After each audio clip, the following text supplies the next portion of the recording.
Special train से रामेश्वरम धाम की तीर्थ यात्रा। आज ही अपनी सीट बुक कराएं त्रिपुरयात्रा.com पर। रायपुर में प्रोफेशनल कांग्रेस के कॉन्क्लेव का आज दूसरा दिन है। आज ग्रामीण अर्थव्यवस्था और रोजगार को लेकर चर्चा हो रही है, जिसमें कांग्रेस नेता शशि थरूर और आरबीआई के पूर्व गवर्नर रघुराम राजन शामिल हो रहे हैं। राजधानी रायपुर के दत्तुल्ला नेशनल लॉ यूनिवर्सिटी में आज दीक्षांत समारोह का आयोजन किया गया, जिसमें CJI N V Ramana, CM Bhupesh Baghel, high court के मुख्य न्यायाधीश अरूप कुमार गोस्वामी भी शामिल हुए। समारोह में सीजेआई रमन्ना ने छात्रों को डिग्री देकर सम्मानित किया। दत्तुल्ला नेशनल लॉ यूनिवर्सिटी के दीक्षांत समारोह में सीजेआई एनवी रमन्ना ने कहा, सीएम भूपेश बघेल प्रदेश को एक नई दिशा की तरफ लेकर जा रहे हैं। देश में छत्तीसगढ़ एक रोल मॉडल के रूप में स्थापित हो रहा है। इसके लिए सीजेआई ने सीएम भूपेश को बधाई भी दी। छत्तीसगढ़ के मुख्यमंत्री भूपेश बघेल ने केंद्रीय कोयला एवं खनन मंत्री प्रहलाद जोशी को कोयला आपूर्ति को लेकर पत्र लिखा। उन्होंने छत्तीसगढ़ के स्टील उत्पादकों को अनवरत रूप से एससीएल की ओर से कोयला आपूर्ति करने के लिए अधिकारियों को निर्देश देने का अनुरोध किया। पत्र में मुख्यमंत्री ने कहा कि राज्य के स्टील उद्योगों को वर्तमान में 60 लाख टन कोयला प्रतिमाह एससीएल दे रहा, जबकि मासिक जरूरत लगभग 1.5 करोड़ टन है। एससीएल की ओर से स्टील उत्पादक उद्योगों को अगस्त महीने से कोयले की आपूर्ति को रोकने के फैसले से राज्य की अर्थव्यवस्था पर गंभीर संकट पैदा हो जाएगा, इसलिए कोयला आपूर्ति अनवरत जारी रखा जाएगा। सीएम भूपेश बघेल 1 अगस्त को जांजगीर चांपा की धार्मिक नगरी शिवनारायण दौरे पर रहेंगे, जहां सीएम कुर्मी समाज के आयोजन में शिरकत करेंगे। साथ ही कुर्मी समाज के नवनिर्मित भवन का लोकार्पण करेंगे और भगवान नरनारायण के दर्शन करेंगे।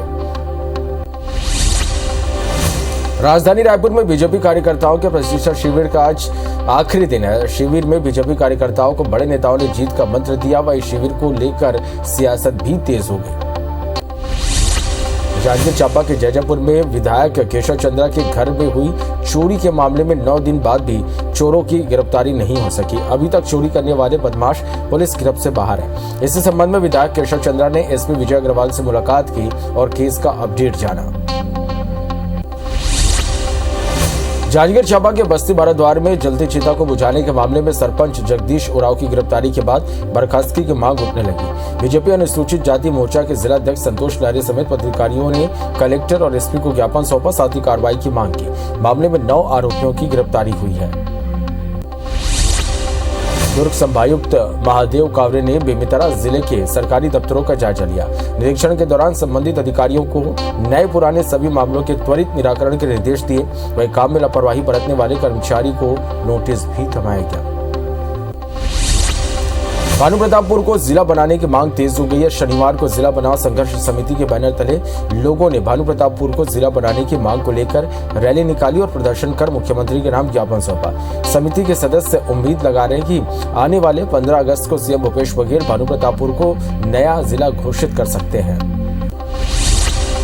कवर्धा के धर्मपुरा गांव में जमीन विवाद को लेकर सतनामी समाज के लोगों ने प्रदर्शन किया। उन्होंने अपनी 9 सूत्री मांगों को लेकर कलेक्टर कार्यालय का घेराव किया। इस दौरान बड़ी संख्या में महिला पुरुष शामिल रहे। राजनांदगांव जिले में प्रधानमंत्री फसल बीमा के तहत खरीफ फसल के बीमा कराने में किसानों के बीच उत्साह देखा गया। जिले में अब तक करीब 1.5 लाख से अधिक किसानों ने 18 करोड़ 79 रुपए प्रीमियम के रूप में जमा कराए। प्रधानमंत्री फसल बीमा की अंतिम तिथि 31 जुलाई निर्धारित की गई है। मुंगेली कलेक्टर राहुल देव ने जिले के सरकारी समितियों का निरीक्षण किया, जहां उन्होंने रासायनिक खाद, यूरिया, डीएपी, पोटाश सहित कृषि कार्य में उपयोग होने वाले सभी रासायनिक उर्वरकों के भंडारण और वितरण की जानकारी ली। इस दौरान उन्होंने संबंधित अधिकारियों को आवश्यक निर्देश भी दिए। कलेक्टर ने कहा कि जिले के किसानों को कृषि कार्य के लिए रासायनिक खाद की समस्या नहीं होनी चाहिए।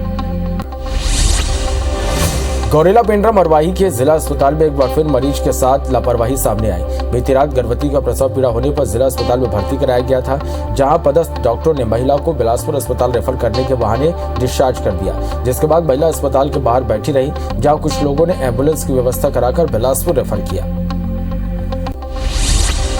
छत्तीसगढ़ में 24 घंटे के अंदर 658 नए कोरोना मरीज मिले। वहीं प्रदेश में बीते 24 घंटे में 2 मरीजों की मौत हुई, जिसके बाद छत्तीसगढ़ में एक्टिव मरीजों की संख्या 3440 हो गई, जबकि 492 मरीज डिस्चार्ज हुए। रायपुर में सबसे ज्यादा 162 नए मरीज मिले हैं। बिलासपुर हाईकोर्ट के डिवीजन बेंच ने बर्खास्त अतिरिक्त जिला न्यायाधीश को राहत देते हुए बर्खास्तगी आदेश निरस्त कर दिया। चीफ जस्टिस के डिवीजन बेंच ने पाया कि जज की बर्खास्तगी अधिकार क्षेत्र से बाहर और बिना प्रक्रिया की गई थी। सिंगल बेंच के आदेश को जारी रखते हुए डिवीजन बेंच ने कहा कि हाईकोर्ट चाहे तो मामले के परीक्षण के बाद उचित निर्णय ले सकता है। कांकेर के विशेष न्यायालय ने भ्रष्टाचार के मामले में दोषी तत्कालीन उप संचालक और अन्य 2 को 3 साल की सजा सुनाई। साथ ही दोषियों पर 7,000 रुपए का जुर्माना भी लगाया गया। जांच में सामने आया था कि उप संचालक ने वाहन खरीदी के नाम पर भ्रष्टाचार किया था और फर्जी बिल लगाकर 94,000 की राशि निकाल ली थी। मामले में एसीबी ने आरोपियों को गिरफ्तार किया था। केशकाल क्षेत्र में लगातार हो रही बारिश के कारण नदी नाले उफान पर है, जिसके चलते बड़े डोंगर के ग्राम औरंदा बेड़ा नाला देखते ही देखते पूरी तरह क्षतिग्रस्त हो गया, जिसके कारण 2 दर्जन से अधिक गांवों का संपर्क पूर्ण रूप से टूट गया। वहीं सुरक्षा के लिए पुलिस ने दोनों ओर बैरिकेड लगाए हैं। रायपुर में कल शाम से लेकर 3 अगस्त की सुबह तक आधे शहर में नगर निगम के नलों में पानी नहीं आएगा। 48 घंटों के लिए शहर के आधे से ज्यादा इलाकों में नलों से जलापूर्ति पूरी तरह से ठप रहेगी। दरअसल भाटा गांव फिल्टर प्लांट के पंप फेल को 150 एमएलडी क्षमता के प्लांट से जोड़ने का काम किया जाएगा, जिसके कारण 26 टंकियों को पानी नहीं मिल पाएगा। छत्तीसगढ़ में नया सिस्टम सक्रिय न होने की वजह से बारिश पर ब्रेक लग गया, लेकिन राज्य के कई हिस्सों में हल्की से मध्यम वर्षा का दौर जारी रहेगा। हालांकि अगस्त में मौसम में बदलाव के आसार है। मौसम विभाग के मुताबिक प्रदेश के कुछ स्थानों पर बादल छाए रहेंगे और कुछ स्थानों पर गरज चमक के साथ बारिश होने की संभावना है। बारिश के मौसम में गौरेला, पिंडा, मरवाही सहित अमरकंटक के जलप्रपात पूरे शबाब पर है। आमतौर पर सूखा रहने वाले जलप्रपात इन दिनों ऐसा लग रहा मानो श्रृंगार किया हो। कपिल धारा, दूध धारा और शंभू धारा वाटरफॉल लोगों को आकर्षित कर रहे हैं, जिसे देखने बड़ी संख्या में पर्यटक पहुंच रहे हैं। वही सुरक्षा के लिहाज से सावधानी भी जरूरी है। कई सालों से रेल का इंतजार कर रहे जशपुर के लोगों के लिए राहत की खबर है। जिले में रेलवे लाइन की प्रक्रिया शुरू हो गई। रेल मंत्रालय ने धर्मजयगढ़ से लोहरादगा तक 240 किलोमीटर और सरडेगा पत्थलगांव रेल लाइन 128 किलोमीटर स्वीकृत कर सर्वे कार्य में शामिल किया है, जिसमें टेंडर की प्रक्रिया शुरू हो चुकी है। बेमेतरा जिले के खिलोर गांव से कांवड़ियों का जत्था भोरमदेव के लिए रवाना हुआ। बड़ी संख्या में निकले शिव भक्त भोरमदेव से भगवान शिव का दर्शन कर जलाभिषेक भी करेंगे। कांवड़ियों को देखते हुए जिले में कई जगहों पर भंडारे की व्यवस्था की गई है। साथ ही रुकने के लिए विश्राम स्थल भी बनाया गया है। जशपुर जिले के बगीचा में पूर्व नगर पंचायत अध्यक्ष के देवर को एक तेज रफ्तार डंपर ने कुचल डाला। पैदल जा रहे शिव कोरवा की मौके पर ही मौत हो गई। घटना के बाद गुस्साए लोगों ने चक्का जाम कर दिया, जिससे 2 घंटे तक वाहनों की आवाजाही थमी रही। बाद में राजस्व विभाग ने मृतक के परिजनों को मुआवजा राशि के साथ समझाइश देकर मामला शांत कराया। बलरामपुर जिले के समुद्री गांव के जंगल में भालू ने बुजुर्ग महिला पर हमला कर दिया, जिससे महिला बुरी तरह से घायल हो गई। घटना की सूचना पर 108 की टीम मौके पर पहुंची और महिला को नजदीकी अस्पताल में भर्ती कराया गया, जहां इलाज के दौरान उसकी मौत हो गई। बिलासपुर में युवक पर चाकू और कुल्हाड़ी से हमला किया गया, जिसके बाद गंभीर हालत में युवक को सिम्स में भर्ती किया गया। बताया जा रहा है कि गाड़ी से कीचड़ छिटकने के विवाद में युवक पर हमला किया गया। वही घटना के बाद पुलिस मामले की जांच में जुट गई है।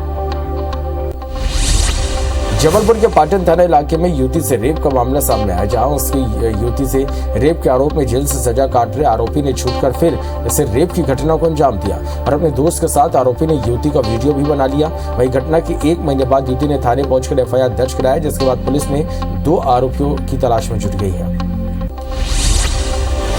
धमतरी जिले के कोटपारा गांव में मामूली बात पर एक कलयुगी पुत्र ने अपने पिता को पीट कर मौत के घाट उतार दिया। वहीं पुलिस आरोपी पुत्र को गिरफ्तार कर आगे की कार्रवाई में जुट गई है। बताया जा रहा है कि आरोपी रात में घर से बाहर घूमने के लिए जा रहा था, तभी पिता ने मना किया तो आरोपी को नागवार गुजरा और उसने अपने पिता की हत्या कर दी। जांजगीर चांपा की सीडी कोतवाली पुलिस ने नौकरी लगाने के नाम पर लाखों की धोखाधड़ी करने वाले इंस्टीट्यूट संचालक को गिरफ्तार कर लिया। आरोपी करुणा शर्मा को बिलासपुर के ड्रामा लाइफ सिटी से पकड़ा गया। आरोपी ने सहायक शिक्षक विज्ञान प्रयोगशाला में नौकरी लगवाने के नाम पर ठगी की थी। जशपुर जिले के कोतबा पुलिस ने महिला के साथ छेड़छाड़ करने वाले आरोपी को गिरफ्तार किया। पीड़िता की शिकायत के मुताबिक आरोपी ने उनके घर में घुसकर छेड़खानी की, जिसके बाद पुलिस ने एफआईआर दर्ज की। मामला दर्ज होने के बाद से आरोपी फरार था, जिसे पुलिस ने उसके ससुराल पंगसुआ गांव से गिरफ्तार किया। राजधानी रायपुर के गुड़ियारी पुलिस ने अवैध रूप से गांजा तस्करी करते मध्य प्रदेश के 2 अंतर्राज्यीय गांजा तस्करों को गिरफ्तार किया। तस्करों के पास से 15 किलो गांजा जब्त किया गया, जिसकी कीमत 1.5 लाख रुपए बताई जा रही है। पुलिस के मुताबिक शाम को गश्त के दौरान स्टेशन के पीछे 2 लोग संदिग्ध हालत में बाइक लेकर घूमते मिले थे। कोरबा पुलिस ने बिजली मटेरियल सप्लायर के घर में हुई चोरी का खुलासा किया। साथ ही मामले में घर में ही नौकरानी को उत्तर प्रदेश से गिरफ्तार किया गया। साथ ही उसके पास से 10 लाख के जेवरात समेत नकदी बरामद की गई। सप्लायर संजय बगाड़िया ने घर की 3 नौकरानियों पर शक जताया था। भाटापारा शहर थाना क्षेत्र में लगातार हो रही चोरियां में शामिल 2 आरोपियों को पुलिस ने गिरफ्तार किया। आरोपियों के कब्जे से चोरी की बाइक और सोने चांदी के जेवर भी बरामद किए गए। आपको बता दें कि भाटापारा शहर थाना क्षेत्र में कुछ दिनों से चोरी की वारदात बढ़ गई थी। महासमुंद की कोमा खान पुलिस ने बड़ी कार्रवाई करते हुए नशे का सौदागर को गिरफ्तार किया। पुलिस ने आरोपी से भारी मात्रा में प्रतिबंधित नशीली टेबलेट और कोकीन युक्त सिरप जब्त किया। आपको बता दें कि पुलिस को मुखबिर से सूचना मिली कि चौकड़ी के पास एक तस्कर नशीली दवाओं को लेकर खड़ा है। जहां पुलिस की टीम ने दबिश दी, वहीं एसपी ने पूरी टीम को 10,000 रुपए इनाम देने की घोषणा की। जशपुर की नारायणपुर पुलिस ने गायलुंगा गोलीकांड के फरार आरोपी हेमंत यादव को गिरफ्तार किया। करीब 3 महीने पहले 60 साल के बुजुर्ग महिला पर गोली से हमला किया गया था। सूचना के बाद पुलिस ने 4 आरोपियों को भी गिरफ्तार कर लिया।